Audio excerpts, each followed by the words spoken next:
Okay, it's 5 o'clock here in the UK, and a very good afternoon to you from the south of England, where it is 23 degrees, very pleasant, and the sun is shining. And I hope you have similar weather wherever you are. Welcome to the fourth session of the customer success leadership skills sort of joined up thinking about how you can improve your business skills, your business knowledge, be more successful, call it what you like, around customer success and leadership and how they intertwine and how they sort of bring out, if hopefully, the best in each other. So good leaders are successful in are good in customer success managers, people that do well there can be good leaders. So hopefully bringing them all together will help you develop your career, be even more successful than you perhaps already are. This session, we're going to talk about negotiation. And there are two sessions on negotiation. This one is around the language of it, rather than the mechanics and how you would approach certain situations and techniques for negotiating. This is around the language of it and the personalities, because if you think about negotiation, it's probably one of the more personality-driven business tasks, business activities, and how you are as a person, how you approach it as a person, how you deal with other people, how other people perceive you. It's a very fluid and it's a very multifaceted type of activity. So before we go any further, a note from our sponsor, Practical CSM. They have a wealth of resources and knowledge and skills and experience. It's available in their shop. You can see the web address at the bottom there, practicalcsm.com/shop, the URL. If you go there and you use the code webinar35 for the next few days, you'll get a discount on the courses, and they are really very good. There's a wealth of knowledge there, as I say, and videos and other resources. It can help to, as I say, broaden your knowledge, problem solve. There may be an issue you have. It could be with a client, it could be internally, and you could find a solution sitting there. So I really recommend you go and have a look. It's well worth a browse through. As I say, at the moment, there's 35% off the courses. So a little bit about me. My name is Michael O'Sullivan. I've been in business far too long. More years than I'd care to admit, although I've written 30 there. That'll do for an approximation. I've worked in and run a lot of different companies. Is this the right screen? Which screen are you seeing? You should be seeing the one that says Michael O'Sullivan on it. Are you not seeing that, Kingston? You can see, oh, can you? Interesting. You shouldn't be able to.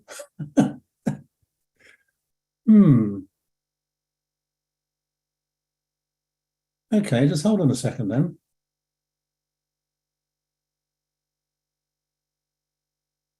Let's show you this screen. Right, begging your pardon, is that better?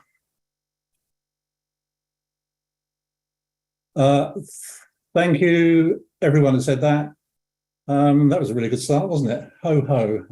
Ultimate professional to the last, as always. Anyway, as I say, I've been running companies, various types of companies for a long time now. I'll admit to 30 years. And they've taken in all sorts of things. It's been IT companies. It's been Apple training centers. I've worked for a hub of a university creative industry startup hub. I've worked as a consultant to ultranational financial institutions like the Nordic Investment Bank, advising them on dealing with clients, not their financial strategies, obviously, but say dealing with clients, approaching problems, that sort of thing. Contracts, not the legal side of it, but how they're structured and how to be most advantageous to them without being so advantageous that they won't get it signed off, if you see what I mean. My day job, that involves negotiating memorandums of understanding, heads of agreement, with contracts and clients. I have my own company that designs learning interventions, training courses, onboarding, all sorts of things like that. And so I'm talking to clients, various sizes. This could be from, there's a UK banking group I work for doing their work, redeveloping their customer service contracts, through to single operations, one-man operations that they want to develop training courses or onboarding or solutions for their software. They want to put a manual online, and how does it work, and does it work differently, so on and so forth. So there's a lot of negotiation going on there. I've worked for gaining funding from the European Union. That's about negotiating with funders. You're writing applications, and then they come back and say they would like to do this, I'd like to do that. There's a lot of negotiation, and if you think about it, daily life is a negotiation, isn't it? How you manage your time, how you manage your interactions with people. There's a lot of negotiation that goes on without you realizing it's a negotiation. You don't sit down across the table and say, I'm going to negotiate now. It's just how you deal with day-to-day life. And hopefully some of the things we cover here will enable you to not only succeed in formal negotiation, but hopefully in more informal negotiations. And as I say, I worked as a consultant to a university startup, an innovation hub in the UK, and we had a lot of creative industry startups. That's where the university was focused on creative industries, broadcast industries, TV, film, that sort of thing. And we had lots of students that graduated, whether it was an undergraduate, as a graduate or a master's, and they were jolly good at what they did, but they weren't all that good at the business side of it.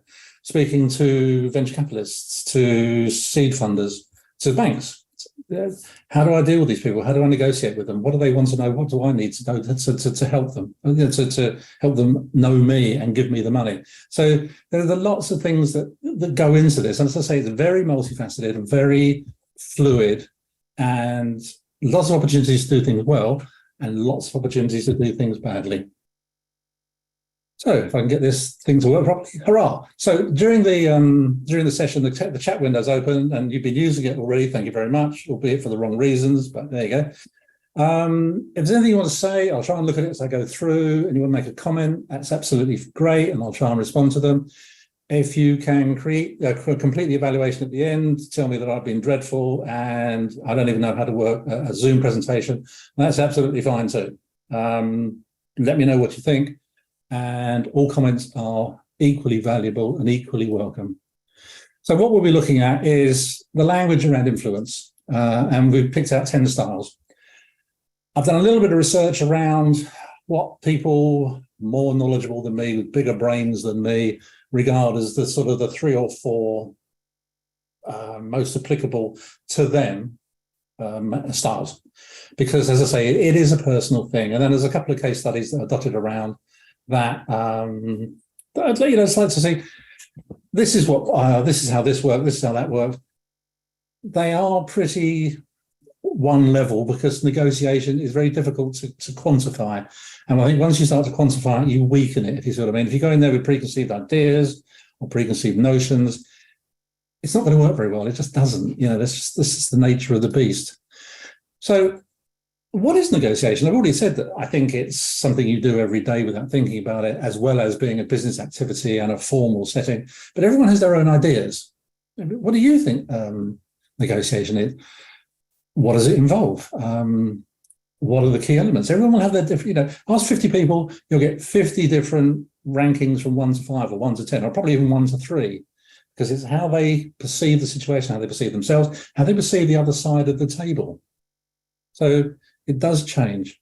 But in a nutshell, it's a successful negotiation is something that refers to the process where 2 or more parties involved in a business matter reach a mutually beneficial agreement. And I think the key there, which is why I underlined it, is mutually beneficial.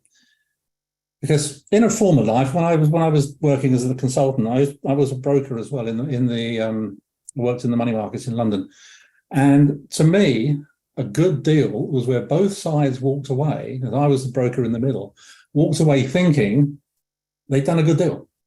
Now, inevitably, someone wins, someone loses, or someone does better than the other. Win and lose is not a great terminology to have. Someone will do better than the other because it's just the nature of the world, the nature of business. But in an ideal world, both sides walk away feeling that they've done okay, that they've got more or less what they wanted, give or take. Because if you paint someone into a corner and really screw them to the floor, in the long run, it doesn't serve you very well, I don't think, because sooner or later, there's an expression we have in English: what goes around comes around. It will come back, and it's likely to bite you. So, we're thinking about negotiation. The thing you've got to remember: one, it ain't personal; it's business. You've got to try and leave your personality and your emotions at the door. Now, I freely admit I'm not very good at that. And I've been in situations with people and I really don't dislike the other side for whatever reason. They might have the wrong colour tie. I don't know. There's just something about them that I think, and then you find yourself thinking, I'm either less willing to give way, or just to spite them, or to spite myself, I'm not going to do what I may have done if I'd liked the person. There's no way to do business. There's no way to do business. You've got to try and leave your emotion and your personality at the door, because it ain't personal. And be prepared to walk away. Not every negotiation is successful. Some of them will fail for lots of different reasons. So you've got to be prepared to say, no, I'm sorry, it isn't going to work. Thanks. And I'm going. And maybe next time it'll work out better. And it's multifaceted. Negotiations aren't just one-dimensional things that you do across a table or over a Zoom call or in a series of meetings. And the two that I thought about, now one of them is they're quite parochial, if you like. They're things that I've come across. One of them is that we've got a football team in the UK called Tottenham Hotspur, Spurs, and they've got a guy that runs it, owns it. He owns most of it, called Daniel Levy. Now, Daniel Levy has a reputation in the UK for being a tough negotiator. If he's buying a player, he wants to get it as cheap as he can. If he's selling a player, he wants to charge as much money as he can. And you may think, great idea, that's the way to do business.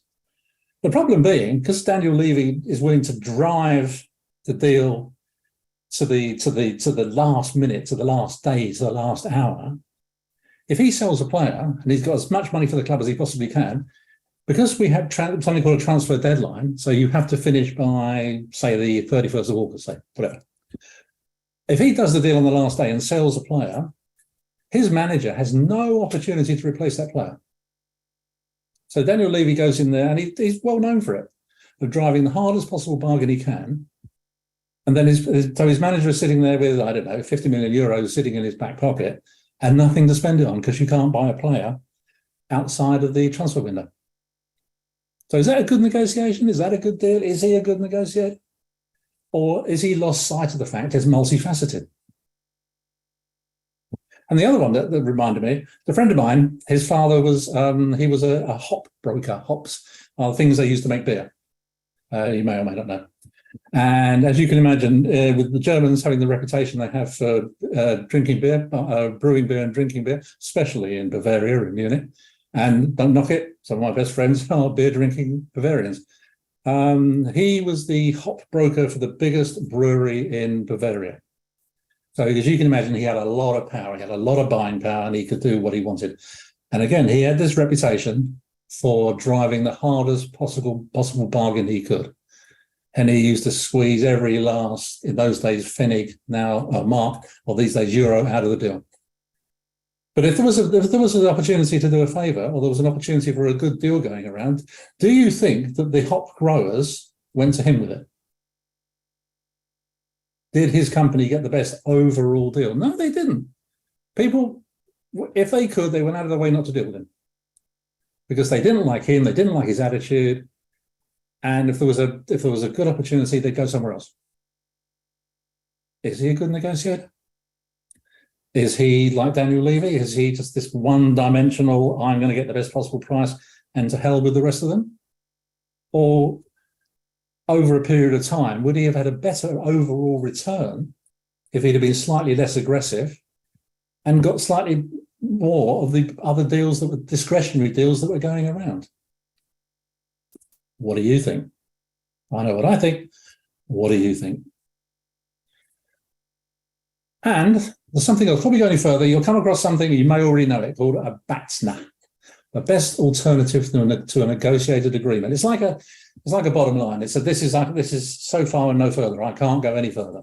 And something that you would generally think about in your preparation, and we'll come to it a little bit later, in your preparation for negotiation, a BAFTA. So I thought I'd give you a little bit of a case study, an example. It's not a case study, that's a bit too grand. An example of what a BATNA could look like in one particular instance. And as I say, with any negotiation, there are loads of moving parts. So just please remember that this is just a simple sort of example. And I thought, well, we met Lucy. Lucy wants to sell her bakery business and she wants 450,000 euros from it. And she's been in the business a long time. She knows the market well, and she is pretty sure that's a reasonable, fair price. It's the business in a good area. It's been renovated, and she's selling it lock, stock, and lock, stock, and barrel, everything. The equipment, the machinery. So you can buy the business. If you know how to turn on the machinery, you can get going from day one. But she needs to make an urgent sale. So that's part of the feed into the negotiations. She needs to make an urgent sale. And the people she's negotiating with may or may not know that. She hopes that they don't.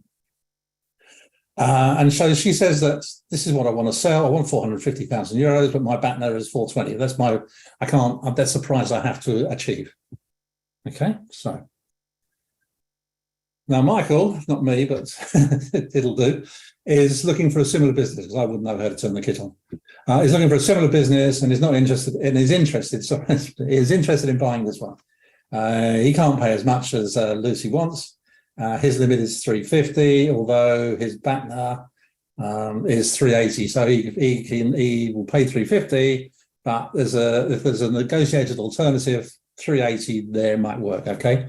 So on the face of it, you think, oh, too far apart, and we're probably not going to reach an agreement here. So if you are Daniel Levy, or you are the hot broker, for example, no, one-dimensional, price. I'm not going to do a deal.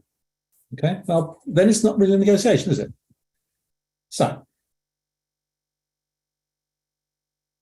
wasn't Lucy, it was Laura. Laura, because she did some preparation, and she was thinking about, okay, what if I can't do this, I can't do that, I have to sell it, so I'm going to have to be flexible, I'm going to have to problem solve. So she came up with another alternative. So she'll sell for 380, but without the machinery. So and she rents this out to the buyer. So the buyer could have an earn out on that. So they could say, okay, I'll pay you rent, or I'll pay you installments, call it what you like. We've called it a rent there, but normally it would say it's an earn out. So fine, I will pay you another 50,000 euros, whatever, in rental over a period of time, and I'll get the equipment that way. And because she came in with this flexibility, this what would you call it, amended BATNA, both sides came for a deal. She got the 350, he paid 350, which was more or less what they would have prepared to deal at anyway. And they rented it out, so he pays out of cash flow rather than capital, and she has achieved more or less what she needed, not exactly what she wanted, but she was near enough there. So that's how a BATNA could work. That's just an example in that particular instance of how a BATNA could work, or may work. But is there a single element that's crucial to success? What do you think? Is flexibility the most important thing, or is problem solving the most important thing, or is being single-minded, driven?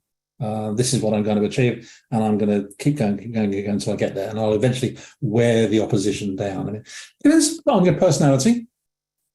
It depends on your particular skill sets. You may be a good problem solver. You may be very flexible. You may be very good with people, so you're a good persuader. You can try and put yourself in another person's place, and having seen their point of view, adapt your arguments or your approach accordingly. So as I say, different skill sets will play different roles here, and to an extent, it's who's across the table and what you bring to the table in terms of your personality.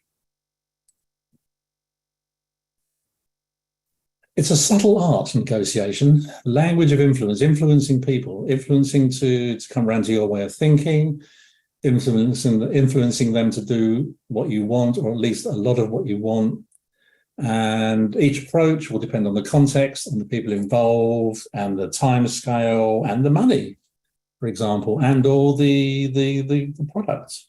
What you're negotiating about. Are you buying a castle? Are you buying a castle? Are you buying software? Are you buying a business? Are you buying a factory? It depends. There's lots of things that come into play. But having said that, I think, bigger brains than me have come up with certain strategies and approaches that appear to be universally useful, despite the context and the subject matter of the topic, so on and so forth.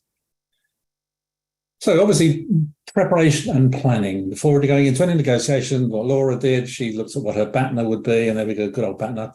Understand what you want from negotiation. What do you want from it? Well, I want to achieve the maximum amount of cash I can, or I want to achieve, it could be a capital sum if you're a seller, and ongoing revenue. I want cash flow for my new business. It could be lots of different things. I want to achieve a foothold in the new market overseas. It depends what you want to achieve. So it's crucial to research the market, research your counterparty.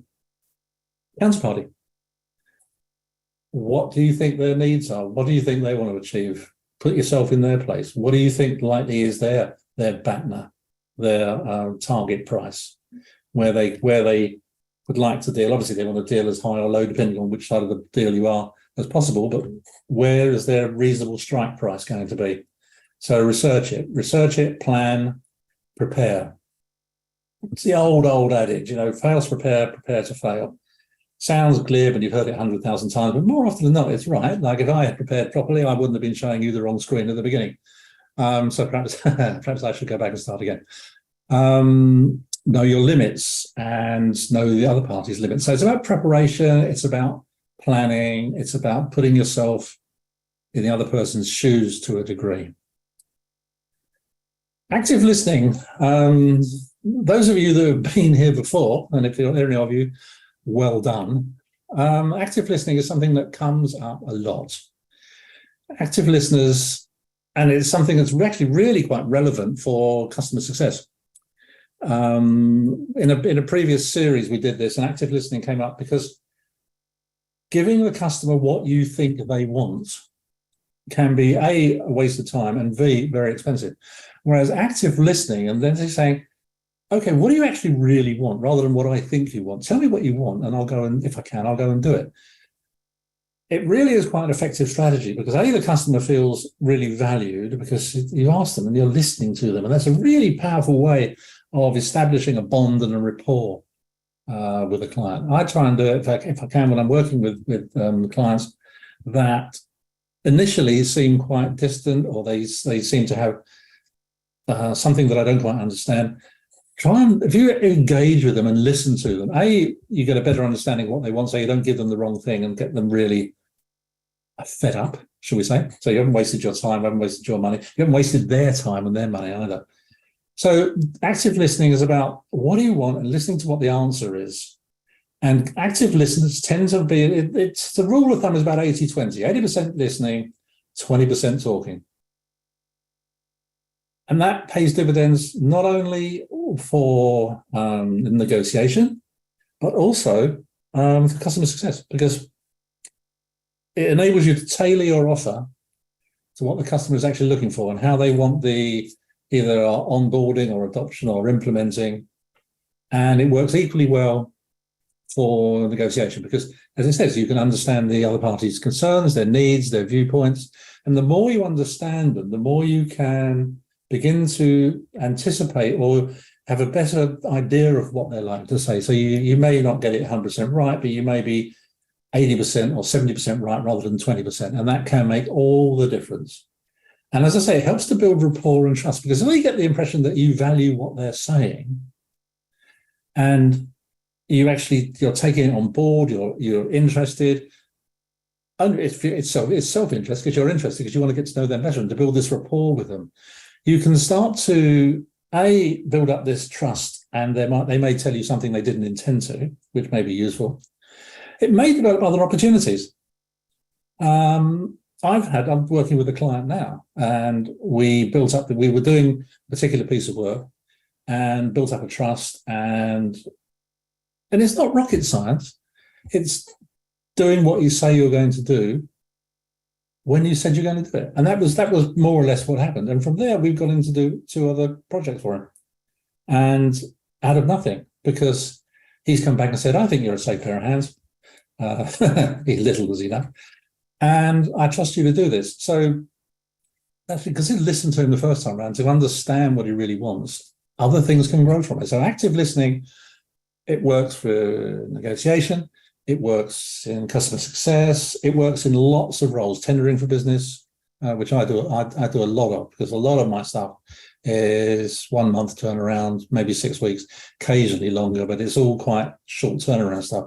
So I'm doing a lot of active listening and understanding and negotiating. And I think active listening is a really, really powerful tool. Effective communication, be clear, be concise about what you want, why you want it, and indicate what you're willing to compromise on. And I'm not saying you go out there and say, look, I think you're a thoroughly nice chap, very nice person. I'm going to give it to you for half the price I really thought of. I'm not saying that's compromise. That's not sort of the right thing to do. But this is what I want to achieve. This is what I want to achieve it by. This is what I want to build. This is what I want to buy. And this, I can be flexible here. I appreciate that it might not work, but I can be flexible in these areas. So these are areas really that are red lines for me. This is something I can be a little bit more flexible on. So effective communication. And there's also non-verbal. It's about eye contact. It's about body language. It's all the sort of things that you mirroring, all these sort of things that you see as sales techniques, mirroring the client, smiling, being positive, being upbeat, not spitting at them was a good sign. These are all non-verbal, but they're very good signals because they're innate. There are things that are built into the body. They're built into people. They can't do anything about it. And if you can radiate and you can generate positive responses, it does work. And it's very what's the word I want? It's contagious. It's very contagious. That if you have a positive image and a positive attitude, it's contagious. It tends to come back. If you go in with a bit miserable, a bit, oh dear, I don't really want to be here, and it's fairly obvious I don't want to be here, it's contagious. It will catch on. It will transmit itself to everyone in the room, also on the call. If you're upbeat and you're positive, same thing. It will transmit itself to other people that you want to be there. You want to make this transaction a success. So I say effective communication comes around. It's verbally and it's non-verbal, and they are both equally important. In some ways, the non-verbal is slightly more important. And as we said right at the get-go, control your emotions, understand the emotions of the other people. It ain't personal normally. Leave them at the door. Because if you get carried away with it all and you cut off your nose, use an English expression, to cut off your nose to spite your face, that you're not going to be as flexible as you intended to be, because you've actually actively disliked the other person for whatever reason, it's not going to be a success. And if you don't want it to be a success, why are you there in the first place? Why are you still there, wasting your time, wasting their time? So stay focused, stay in control. Try to be rational, be pragmatic. The other person is unlikely, the counterparty is unlikely to be setting out to annoy you. It's unlikely. I'm not saying it never happens, but it's unlikely. And I've been in situations where, for whatever reason, as I said earlier, I didn't like the guy's tie, or I didn't like the woman's shoes, I don't know. And I've just decided, I don't want to do this deal, I don't want to be here. Then I think, well, hold on a second. A, I'm here because I want to do the deal. And B, I need the money. So, you've got to calm down. And Hi, Radvia. In sales marketing, it's said to ask questions that would get more yes. Yeah, it's yes. In situations where if you can be positive or elicit or get a positive response, yes, because you're building this positive vibe again. People tend to feel better about saying yes than saying no. There's this sort of inbuilt thing that they want to be helpful. Most people want to be helpful if they can. Most people want to be positive. Most people want to engage. And if you can set it up for a yes rather than a no, yeah, it is going to feed into a positive environment, and they're more likely to progress and to move things forward and come to a solution if there are more yeses than nos, but it just builds this positive positive vibe, if you like, this positive feeling around the room. And problem solving with Laura had a problem solving approach in the cake shop, the cake business. Okay, we can't reach a deal on a capital sum. I want 450 or 420. You've only got 380. Okay, let's see if there's a way to do this. There's the phrase that I always hear. It'll be all right in the end. And if it isn't all right, it isn't the end. And I think that's a good attitude to have, because I think generally, where there's a will, there's a way. There's always a way. There's nearly always a way if you want to find a solution. And if you're both there in a negotiation, the odds are you both want to get something out of it. You both want it to succeed, not under any terms, obviously, because you've got your partner, and be prepared to walk away. And that's something you have to remember.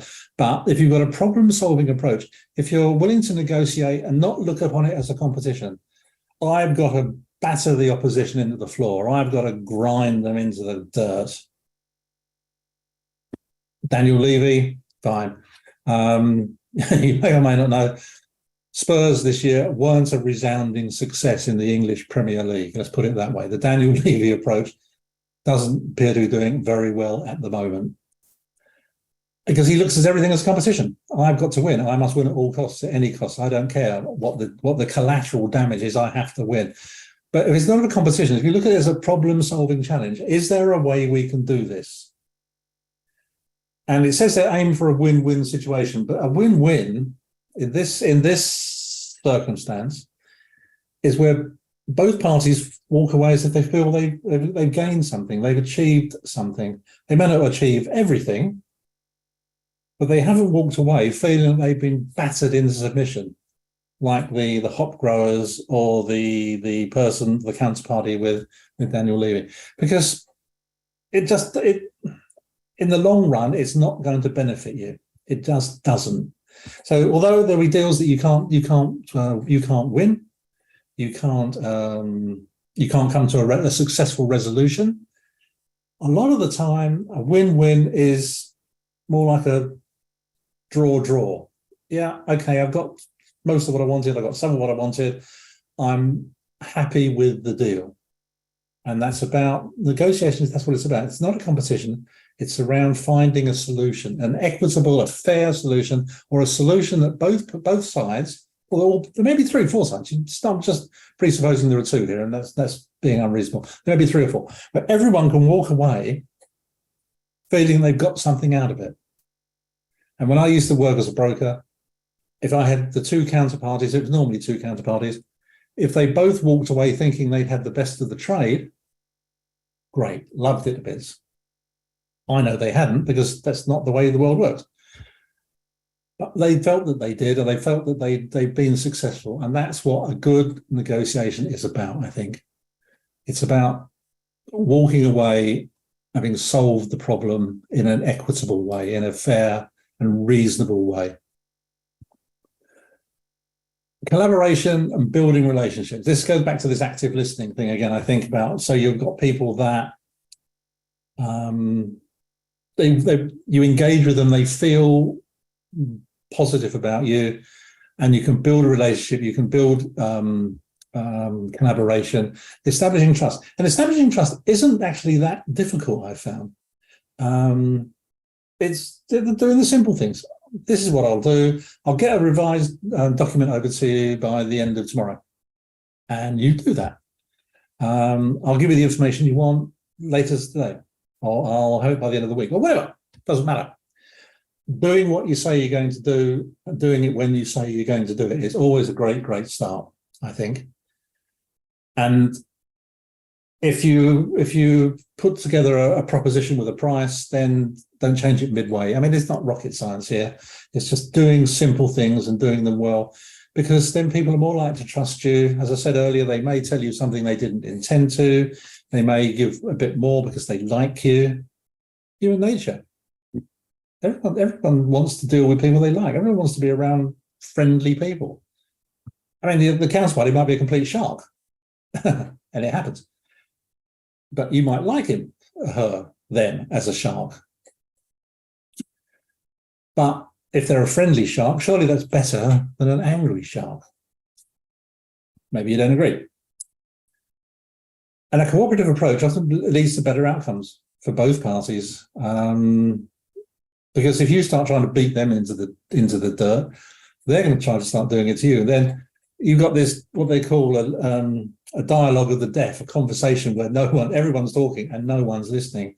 And that's not a very good basis for negotiation. So if you can build a relationship, if you can get some empathy, and so through active listening or developing trust and doing what you say you're going to do, it goes a long way, I think, and it's served me pretty well. And as I say, I'm not the greatest negotiator. I get it, as I said a couple of times, I get it into my head, I don't like someone or I don't want to do business with them, fine. But who's the loser here? Just stop and think. Who's the loser? They may lose out, the counterparty may lose out.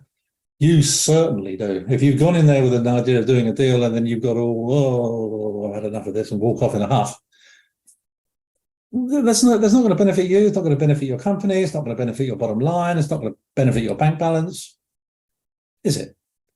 But establishing trust, establishing a good environment, a working environment, is without doubt a better way to build towards an amicable or a solution that benefits. You're getting near your win-win. So I think collaboration, building relationships, and as I said earlier, these things all intertwine. Whether it's empathy or communication or active listening, they all sort of twine together, build together, interwoven sort of thing. And it's imagine like plaiting a rope. The more bits of rope you've got in there, and the thicker the rope gets, the more strength you get, and the more chance you got to be able to lift up the heavy weight or climb up or whatever you're doing. But think of it that way. So there are lots of bits building into it. Some may be more important than others, depending on your personality and what you're good at, whether you're good with people or you're good with problem solving. So, the hierarchies are going to change it slightly, but they all interrelate, and bits of various bits come together in things like collaboration and building relationships. You have to be flexible. Laura in her bakery was flexible. If she hadn't been flexible, she'd have walked away. And the day after the negotiation closed, she'd still have the bakery that she doesn't want. She'd still have the financial problem that she doesn't need. Was she so without being so, oh no, I can't do that, I'm not having that, I'm sorry. Doesn't help. Doesn't get you anywhere. All right. If she hadn't got the deal from Michael with the earn out with the rental, fine, that's not going to work. You have to be prepared to walk away if the numbers just don't work. But you've got to be flexible. Try to adapt to the changing circumstances, because if you go into a negotiation and you're going with preconceived ideas, you'll have your strategy and your plan, and you've done your research, and you think, I know what they're going to say. They're going to say X, Y, Z. And you sit down and you lay out your approach, and your counterparty goes A, B, C. You think, no, that's not what I thought. Oh, well, fine, forget it. Let's go home. Okay, fine. You still got your bakery. You haven't got the money in your bank account. You've still got the problem. So be flexible. And if one strategy isn't working, go to your BATNA or your flexible approach or your problem-solving approach, And if you build up this, let's say these things are multifaceted, if you build up a rapport and empathy with your counterparty, they're more likely to work with you. Because they're there for a reason as well. They either want to buy your bakery, or they think the bakery is a good deal at the right price or with the right structure. And it could be you could be flexible over the terms of payment. You could have said, well, for my bakery, I want, say, 400,000 euros and I want them now. And the other side said, no, sorry, can't help you. Okay, look, let's have about 380 now and 20,000 next month. Say, no, sorry, can't do that. All right, 350 now, then 20 and 20 and 10, or whatever. So being flexible. And if you've got this rapport and this trust and this, you've been through the active listening stage, so you understand that they've got a problem. They don't have it all now. They don't have the cash now. They physically don't have it. Okay, I want to sell it. You want to buy it. We're in the same street, but we're not in the same house. How can we achieve this? So if your cash upfront strategy isn't working, will some cash upfront and lease payments work? Or do we take the machinery out of the deal and we'll do that as a rental? Or, is there ways that we can do it? So you see that the BATNA thing, although I say it was fairly one-dimensional, there are lots of elements in there that we've talked about flexibility, about building some sort of rapport. And Laura and Michael must have built some sort of rapport because they could have a conversation about the terms. Whereas if he didn't trust her and she didn't trust him, you're not going to have that conversation. If you think that they're trying to have me over, they're trying to take advantage of me, you're not going to have that conversation, are you? You're just going to say, no, I really don't trust you. I think you're just trying to get as much as you possibly can, and you don't really you don't care about my situation. So flexibility. If one strategy isn't working, be ready to change. And you may go in there with plan A, plan B, plan C, and that's great. If not, say, okay, let's take a day, let's take half an hour, let's take a couple of weeks. Let's go away and think about it. It depends on what you're doing and the circumstances, whether a couple of days or a week is viable. It may not be. It may be I've got to do it this day because I've got to pay. I've got a loan falling due tomorrow. I've got a loan note, or I've got a bank loan that needs paying tomorrow. Okay, so there are different drivers here that will influence and will demonstrate, restrict your movement, your flexibility. And I accept that. We don't live in an ideal world. And the counterparty may not know that you've got to pay a bank loan tomorrow. They may know you've got a bank loan to pay tomorrow. You don't know, because they may have done the research on you. It depends how much we're talking about, what sort of business, whether they would go and do research on you, opposition research, that sort of thing. Yeah, it depends. I say it's really multifaceted.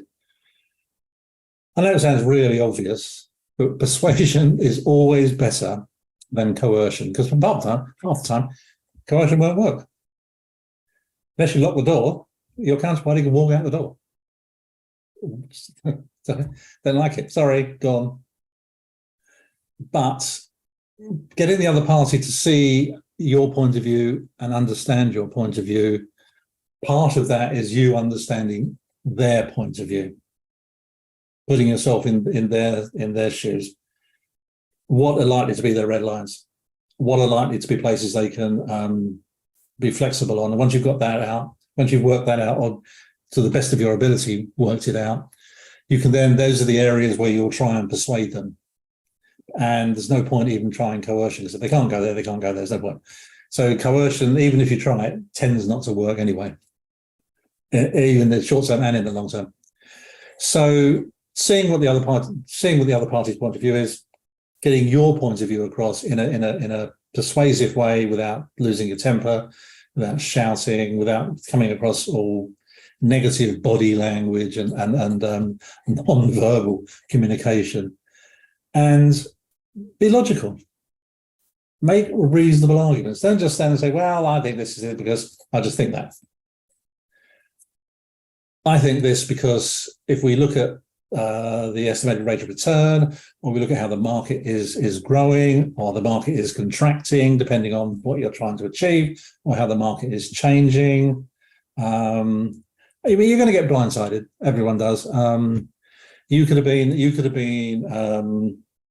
the manufacturer of BlackBerry, or you could have been the manufacturer of Palm Pilot, going back a few more years. These handheld tablets, these sort of pre-smart smartphones, or you could be Motorola, and you've got the market cornered in, or Sony in X, Y, and Z, and then the iPhone comes along.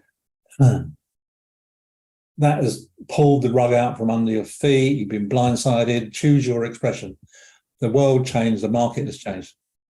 So by saying, well, forget it, Apple don't know what they're doing. And people did say at the time, the iPhone won't fly. And I was reading an article yesterday about the boss of Palm Pilot who said at the time, what do they know about it? They make computers. They know nothing at all about phones. Well, that was a bright thing to say on the record, wasn't it? And it didn't really do well. So you can see, you don't see too many Palm Pilots around now, put it that way. So if you'd have been stood in that room negotiating away, saying, I don't think it's going to work, and got to be logical. These are my reasons. These are my underlying axioms. These are the things I'm basing it on. This is why I think it will work. Because if you come across in a logical way and just saying, this is what I think, and I just feel that's going to be right. If you can put some logic and some meat on those bones, it's going to make a difference.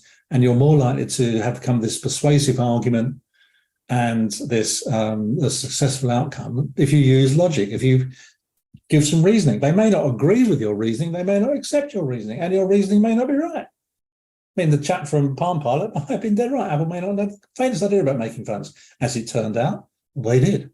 Okay. But you got more chance with a logical argument than you have with a non-logical argument. Hello, I missed one. My screen went blank then a minute, and let's jump on. Patience. There you go. So negotiations can take time. So not always, you don't always have time. You may have, say, your bank loan or a loan note due, or there's something falling due in the next week or the next hour or the next day, which will limit you. But generally speaking, rushing through a negotiation tends not to end well for one side. It's unlikely to not end well for both sides. But if you rush through, you can make mistakes. You can not achieve what you wanted to achieve, not achieve the best outcome that you could have achieved.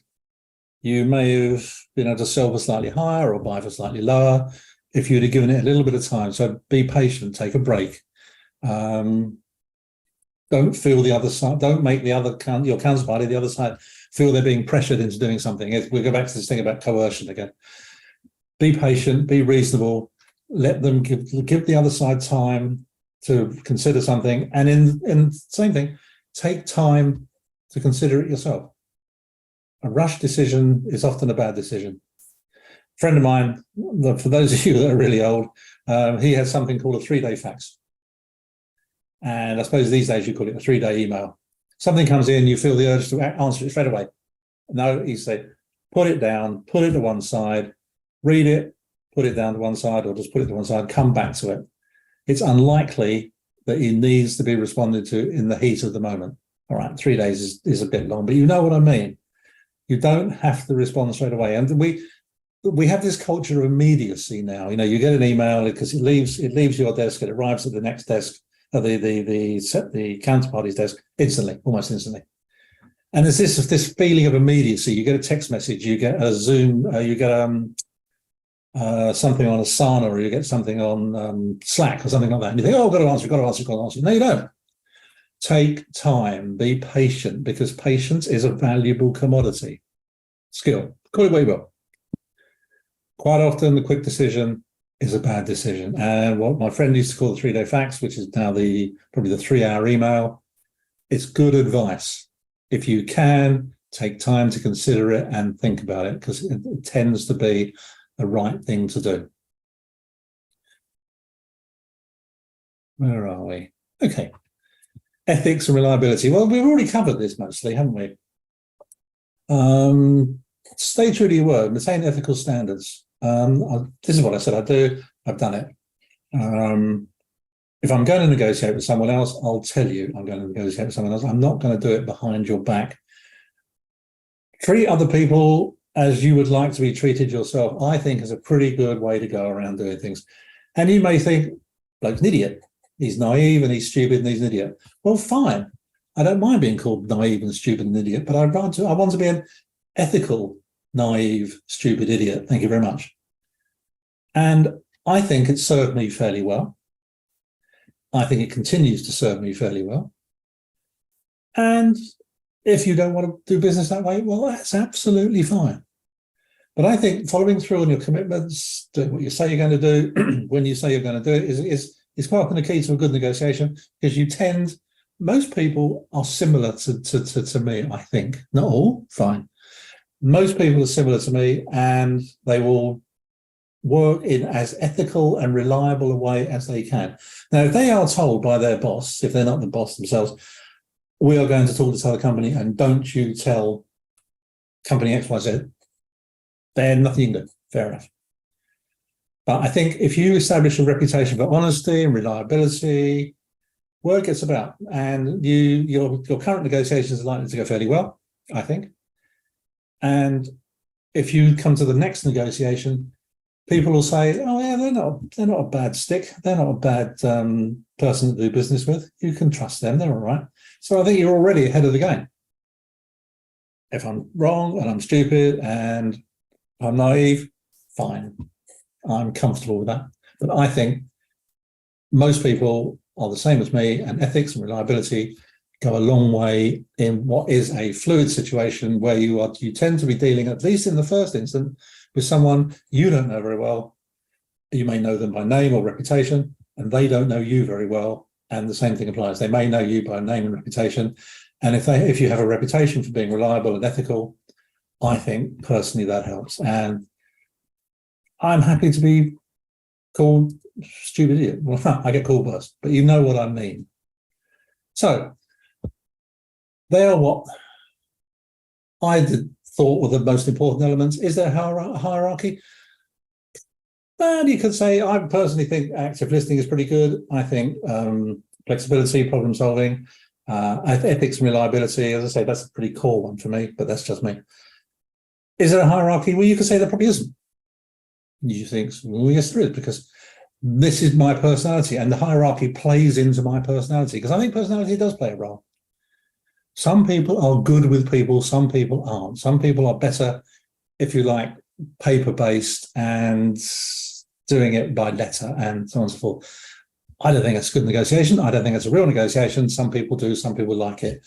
I know a couple of people that are much happier exchanging emails these days and negotiating like that. I personally would rather talk to the person, get in the room with them, well, not so much these days, obviously, but, Zoom them or whatever, and have a conversation with them. Because I quite like people, and I like to talk to them, and I like to try and work out what makes them tick. It's partly a self-interest, and partly because that's just the way I like to do things. And I think you have to accept your personality here. You don't try and be something you're not, because you'll come across as false, and it will show up, because you can't do it all the time. So try and be true to yourself. I think try and be true to yourself. It's done me fairly well. Maybe I could have done better. I don't know, but it's stood me in what we say pretty good stead. So I did a little bit of research and digging around about the power tools here. What were the 3 or 4 most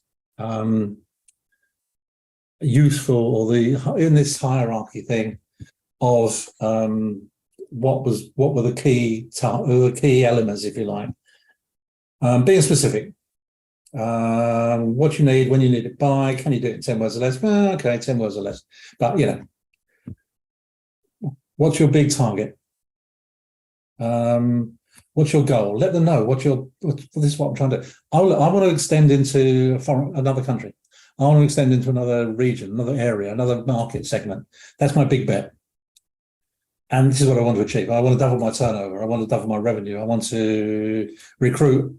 I want to set up a customer success department. then you say, right, this is what I want from this negotiation. So be clear, being assertive. Try and see it from their point of view. What are their values? What are their beliefs? Why is it important to them? Why is it important to me? How are other people going to be impacted? Is it a positive? Is it a negative? How can I present this in a way that shows I understand what the wider impacts are? And these are the principles that underpin it. I'm going to be ethical. I'm going to be reliable, whatever. So it's inspiring. So these are sort of catch-all titles that we use. Going back to using logic, using facts and evidence to support your request. What's the rationale? What are the pros and cons? I appreciate that going into a negotiation, I appreciate that there are some negatives here and I need to mitigate those. I need to reduce them where I can. And these are the pros. This is what's in it for you. This is why I think it works well for you. You may not say it like that, but you can present the situation that he will think, oh, that works for me, or they think that works for me, and she thinks, yeah, I can see how I can make money out of that. So using logic, instead of saying, well, I think this is a good idea, facts. The market grew in Texas last year by 24%. This is why I want to move in there. This is why I want to negotiate with you to buy your whatever, or to do a partnership with you so we can sell up there, sell into that state, into that market. And these are the pros and cons. Yes, okay, the cons are we need to spend money, there is capital investment here, but the pros are we could make money out. All these sorts of things, they all play into it. And taking other ideas on board. Either it could be your solution of collaborating with colleagues. Yep, that's it, let's discuss this more. Or in negotiation, that's a fair point. I hadn't thought of that, even though you had. Oh, I hadn't thought of that. It's this buying into them, this building empathy. Oh, you're right. I hadn't thought of that. I should have thought. I'd think about this some more.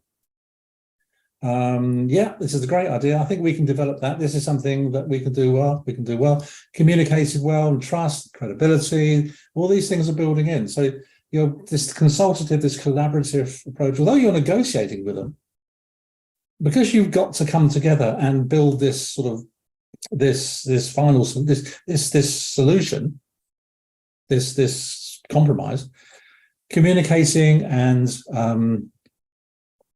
talking, I think is very valuable, and it plays into a lot of the other things we talked about.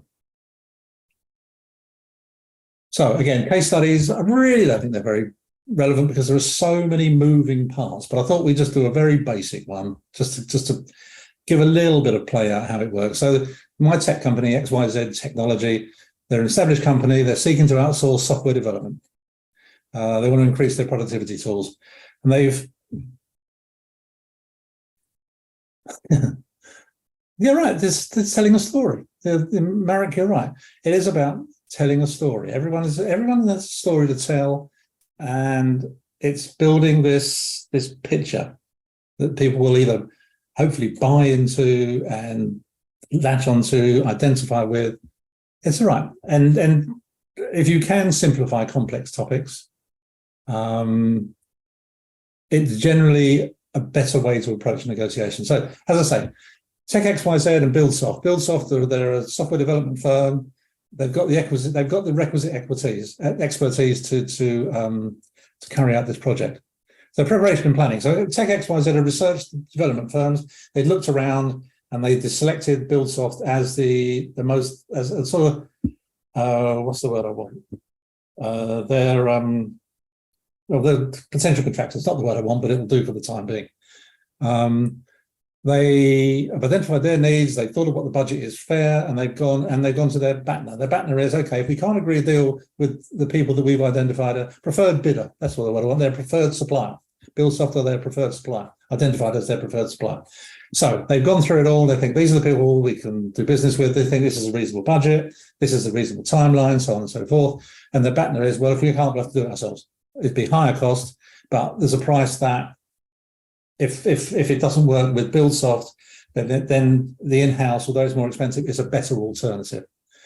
And BuildSoft have looked at the project, they've understood the skill set, they've done their research, their preparation, their planning, and they put together a costing structure. They looked at their margins, what they can afford, what they can't afford, and we think we're pretty competitive. We're pretty good in the market here.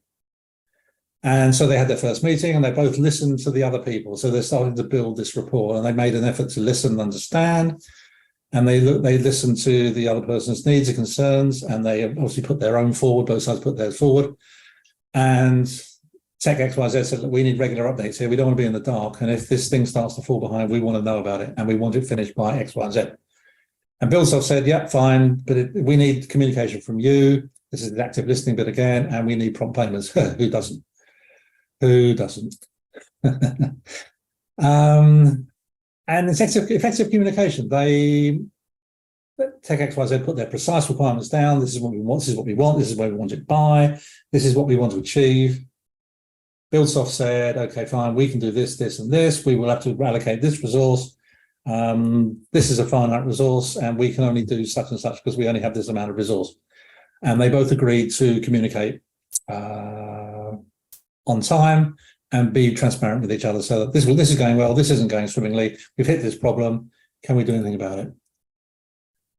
There were moments of tension, obviously, that we couldn't meet, BuildSoft couldn't meet the initial budget. So instead of saying, oh, I can't do that, it's just ridiculous. Because they built this rapport, Tech XYZ emphasized with BuildSoft's position, okay, look, we'll go away and we'll think again and see if we can improve or we can do something to help you. Because they both wanted this thing to succeed. Excuse me. So they had this budget conflict over budgeting, and they looked for a solution.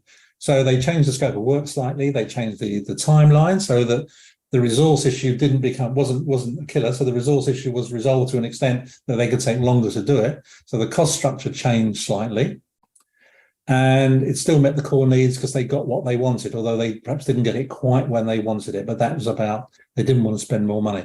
So they were collaborating, they were building relationships, and they agreed that a successful project would potentially lead to more collaborative opportunities. That's right. It's happened with me. I'm sure it's happened with you guys out there, that things have worked well, and people have come back and said, I like you, I trust you, I know you can do the job.